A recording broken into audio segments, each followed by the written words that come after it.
Welcome आपके से इस वीडियो के अंदर हम इक्वालिटी ऑपरेटर जो है उसको ओवरलोड करेंगे। और यहाँ पे ना मेरे पास दो एरे हैं और एरे के ऑब्जेक्ट्स हैं।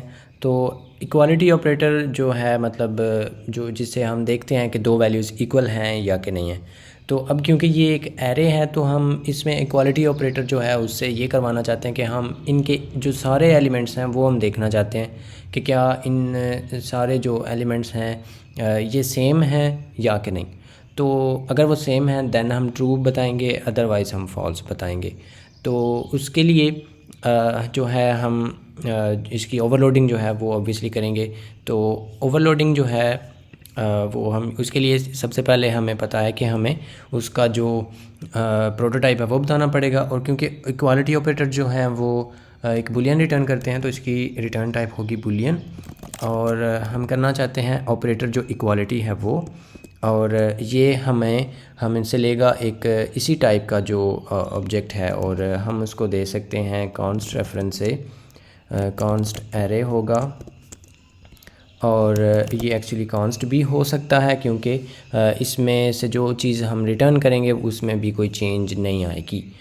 तो यहाँ पे जो है इसकी हम कर लेते हैं डेफिनीशन। और अब मेरे ख़्याल से जो चीज़ें हैं वो रिपीट करने की ज़रूरत नहीं है मुझे कि हर बार जो है हम कोई भी ऑपरेटर जो है वो हम ओवरलोड इसीलिए करते हैं ताकि हम उससे वो काम करवा सकें जो हम चाहते हैं। तो अब इस केस में जो है मे बी जो मैं इसमें करवाऊँ ज़रूरी नहीं है कि वो हर बार वैसे ही हो।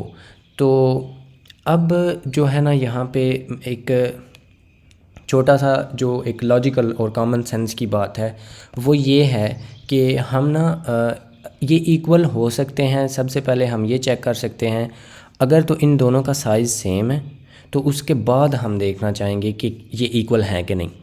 क्योंकि इस केस में ना इसका साइज़ है 6 और इसके हैं 3। तो अगर इनके total number of elements he equal नहीं हैं तो फिर उनको कंपेयर करने की ज़रूरत नहीं है। क्योंकि इसके अगर मे बी ये पहले 3 सेम हों भी इतना तो उसके बाद जो है ना वो ये इक्वल नहीं हो सकते क्योंकि इसमें नीचे वाला जो है योर एरे जो है उसमें उतने एलिमेंट्स ही नहीं हैं। तो इस चीज़ को हम यहाँ पे पहले चेक कर सकते हैं। और अगेन ये अगर आप इसी चीज़ को उस तरह से करना चाहें कि जो है आप ये साइज़ जो है इसका मैटर नहीं करवाना चाहते तो आप ऐसे कर सकते हैं कि आप इसको जो इनमें से जो भी छोटा है उस तक जाएं। और मतलब ये वाला जो एरे है इसमें थोड़े एलिमेंट्स हैं तो आप ऐसे करें कि जो इसका साइज़ है उस तक जाएं और उधर तक के इन दोनों के एलिमेंट्स को कंपेयर कर लें। और फिर अगर वो जितने भी हैं इसके 3 हैं तो इसके अगर पहले 3 भी इसके जैसे हैं तो आप ट्रू रिटर्न करवा सकते हैं।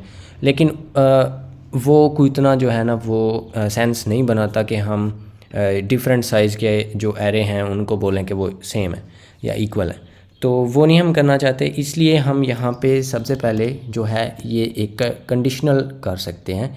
और कंडीशनल ऐसे होगा कि हम ऐसे बोलेंगे इधर इफ़ जो दिस है उसमें जो साइज़ है वो अगर इक्वल है, क्योंकि ये तो एक इंटीजर है, ये एक इंटीजर रिटर्न करता है, साइज़ टी मतलब कि अनसाइंड इंटीजर है।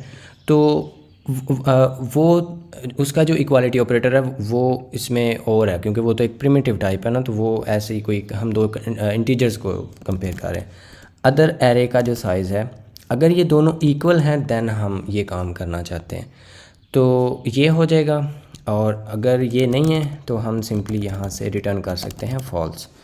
तो ये काम तो पहले ख़त्म कर लेते हैं और इसको आप ऐसे जो है अब इधर इसका लॉजिक जो है वो हम स्टार्ट करते हैं। तो ये क्या होगा कि हम यहाँ पे वाइल लूप चला सकते हैं या फिर हम फॉर लूप भी चला सकते हैं, वो मसला नहीं है। तो इसके अंदर हम लूप चला सकते हैं, आई जो है वो जाएगा दिस डॉट साइज़ तक। और इधर हम एक कंडीशन और लगा सकते हैं कि अगर जो है इनमें से कोई भी जो है दिस डॉट एम एरे जो है उसमें at i is not equal to other array dot M array जो है एट आई, देन हम इधर से रिटर्न कर सकते हैं फॉल्स। और इस तरह से। और अगर ये वाली जो कंडीशन है ये कभी भी मीट ना हुई, ये हिट ना हुई, तो इसका मतलब है कि ये लूप जो है ये टर्मिनेट होगा सक्सेसफुली और कंट्रोल इधर पहुंच जाएगा। और अगर इधर पहुंचता है तो हम सिंपली इधर से जो ट्रू है वो रिटर्न कर देंगे। क्योंकि यहाँ पे मैं आपको समझाता हूँ कि हुआ क्या है कि अगर इसमें से कोई भी जो उनमें से इंडेक्स है उस पर अगर वैल्यू मीट नहीं होती, हम पहले ही ले लेते हैं। अगर यहाँ पे मैं इसको कॉल करता हूँ इस तरह से, if my array is equal to your array, then हम इधर प्रिंट कर सकते हैं इक्वल। तो इसमें क्या होगा, अब ये ऑपरेटर जो है ये कॉल होगा, तो इसमें क्योंकि हम सबसे पहले चेक कर रहे हैं अगर इनके साइज़ सेम हैं तो इनका साइज़ जो है वो सेम नहीं है, तो ये जो है इतना ब्लॉक ये तो जो है ये होगा ही नहीं ट्रिगर, तो ये एल्स पे आ जाएगा और डायरेक्टली हमें जो है इधर से फॉल्स रिटर्न हो जाएगा। तो उसके लिए हम यहाँ पे एक एल्स पार्ट भी लिख लेते हैं और इसको हम बोलेंगे नॉट इक्वल, और इसको इतना रन कर लेते हैं। फिर मैं आपको थोड़ी सी और इसमें से चेंजेस जो हैं वो करके दिखाता हूँ। तो ये नॉट इक्वल है और वो चेंजेस क्या हैं कि मैं इसको ना सेम इतना कर देता हूँ और इतना। अब ये दोनों सेम है, इसका तरीका एक ये भी है और इसका एक तरीका ये भी है कि मैं इसको कमेंट करके तो इसी चीज़ को इसमें कॉपी कर दूँ। तो ये इसमें क्योंकि सारी की सारी वैल्यूज़ इसमें आ जाएंगी अब। तो अब अगर हम इसको रन करते हैं तो ये हमें बताएगा कि ये इक्वल है। तो अब हुआ क्या है, अगर मैं इसको इसकी बजाय, ये मैंने कमेंट इसीलिए किया था क्योंकि ये कोड इतना हमें चाहिए, इतना जो है इसमें इधर आके ना मैं चेंज कर देता हूँ, या मैं इसको, या बल्कि साइज़ ताकि सेम रहे, हम इसको ये नंबर बना देते हैं।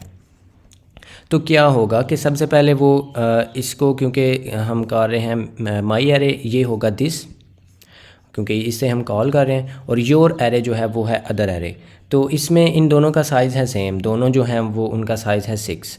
तो ये वाला जो है यहाँ पे ब्लॉक, इफ़ ब्लॉक, इस ये ट्रिगर होगा और इसमें हम लूप स्टार्ट कर देंगे। और ये क्या हो रहा है कि हम देख रहे हैं कि जो दिस है इसमें माई एरे एट आई और योर एरे एट आई, अगर ये दोनों इक्वल नहीं हैं तो फिर हम इधर से कर रहे हैं रिटर्न फॉल्स।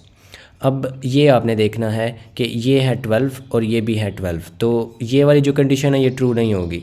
तो इस फॉर लूप के अंदर क्या हो रहा है, सिंपली और कुछ भी नहीं हो रहा, इसमें सिर्फ एक ही लाइन है। तो अगर ये नहीं हो रही तो सिंपली नेक्स्ट आइट्रेशन आ जाएगी, i++ हो जाएगा। तो इसमें अब दोबारा कंडीशन ये चेक करेगा, माई एरे एट 1 और योर एरे एट 1, अगर ये इक्वल नहीं है तो फॉल्स रिटर्न करो। तो लेकिन ये तो इक्वल हैं, ये भी 14 है, ये भी 14 है। और उसके बाद दोबारा नेक्स्ट आइट्रेशन आएगी और ये देखेगा my array at 2, your array at 2, अगर ये नॉट इक्वल हैं देन फॉल्स रिटर्न कर दो। और ये नॉट इक्वल हैं, इसमें जो है ये वाली वैल्यू और ये वाली value they are not equal. तो जब ये नॉट इक्वल हैं तो फिर इधर से फॉल्स रिटर्न हो जाएगा। लेकिन अगर आप इसको इसी तरह से रखते हैं जो कि ये है, तो ये ना ऐसे होता जाएगा। और उसके बाद जो है ये सारे की सारी जो इसकी वैल्यूज़ हैं उनको कर देगा कंपेयर, और एंड पे क्या होगा कि ये लूप हो जाएगा ख़त्म और कंट्रोल इस लाइन पे पहुंच जाएगा। अगर ये इधर जो पहले था ये इधर इतनी लंबी वो एक वैल्यू लिखी हुई थी, तो उसने ये वाली जो कंडीशन थी ना ये ट्रिगर कर दी थी क्योंकि ये नॉट इक्वल थे। तो इधर से रिटर्न हो जाना था फॉल्स और नीचे वाला कोड जो है ये डेड कोड होना था। इसने इधर तक तो कंट्रोल कभी पहुंचे ही नहीं था क्योंकि इधर से हम रिटर्न कर दे गए थे।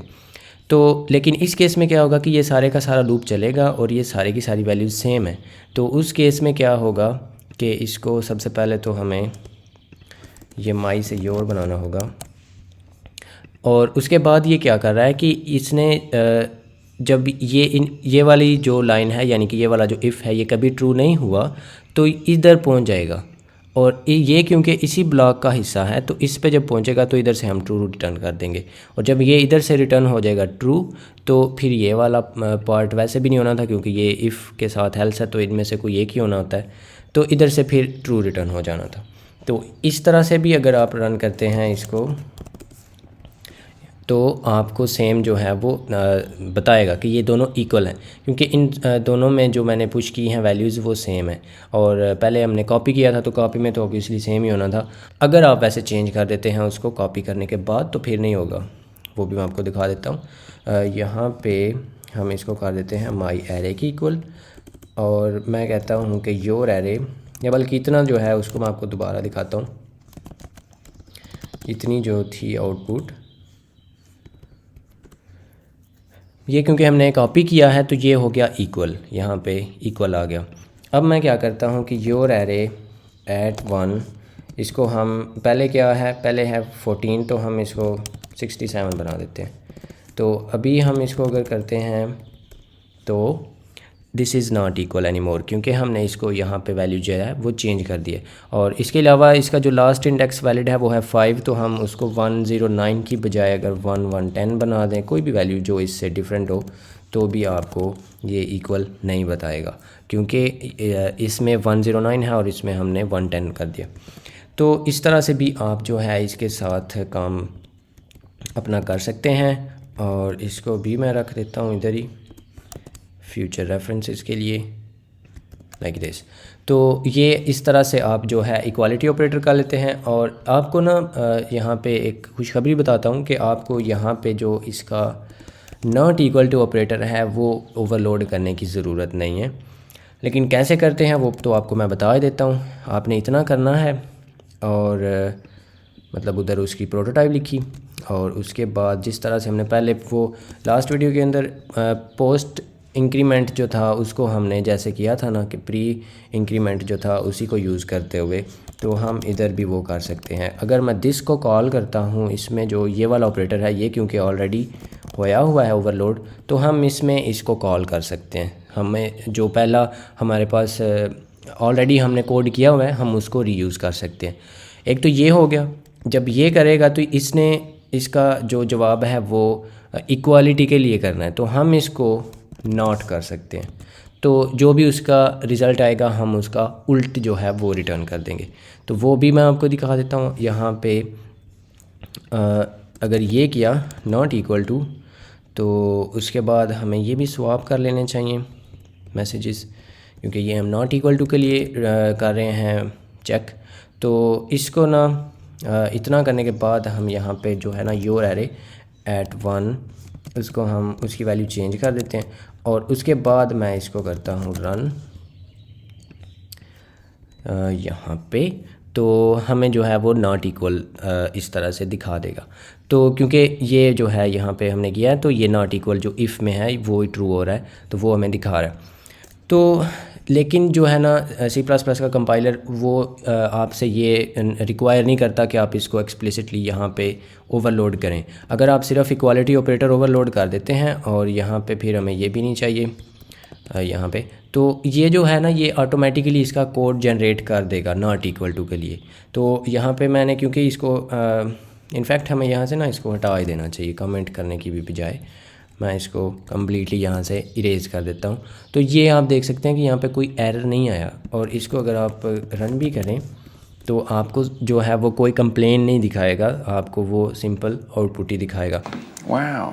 मतलब अगर आप इक्वालिटी ऑपरेटर ओवरलोड कर देते हैं तो इनइक्वालिटी जो है यानी कि नॉट इक्वल टू जो है वो ऑटोमेटिकली जनरेट हो जाएगा, तो वो मसला नहीं है। तो हम सिर्फ जो है वो इक्वालिटी ऑपरेटर ही यहाँ पे रखेंगे, और जो हमारी सोर्स फाइल है उसमें भी, तो क्योंकि वो उसका जो नॉट इक्वल टू है वो ऑटोमेटिकली जनरेट कर देता है। सो ये था जी हमारे पास इक्वालिटी ऑपरेटर। और इसके बाद हम रिलेशनल ऑपरेटर्स जो हैं उन पे जाएंगे, और उसके बाद जो मॉडर्न सी प्लस प्लस के अंदर स्पेसशिप ऑपरेटर है वो भी ओवरलोड करना सीखेंगे।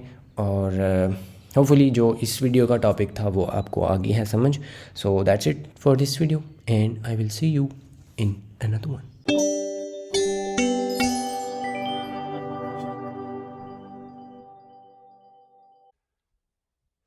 Just